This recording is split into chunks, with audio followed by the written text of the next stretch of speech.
vella i els lladres. Això va anar i era, si era bé i si no també, una vella que vivia a les afores d'un poble. Una nit estava calfant-se a la vora del foc. Puig feia molt de fred i a més les roques flamerades li feien companyia. Quan, de sobte, va sentir un soroll per dalt de la cambra i tota assenyada es va dir: Què serà aquest soroll? On m'haurà aparegut? Aleshores va sentir molt clarament uns passos que anaven d'ací cap allà i es va donar compte que eren uns lladres que anaven a robar-lo. Com estava soles i no tenia ningú que li pogués ajudar, es va posar a pensar. Què podria jo fer per tal que fugin aquestes lladres? Ah, ja ho sé.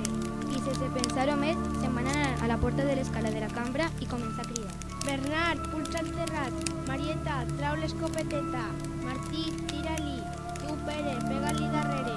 Ramon, compta quan són.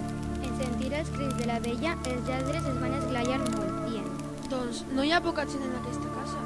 Ràpid, anem-se'n, que s'agafen entre tots. I tan de pressa fugiren, que anaven pegant-se potades al cul. Després, asseguda la vella a la vora del foc, va començar a riure sangrants i allades. I conten que encara està rient. Conte contat, conte acabat. I qui no s'alce té el cul pelat.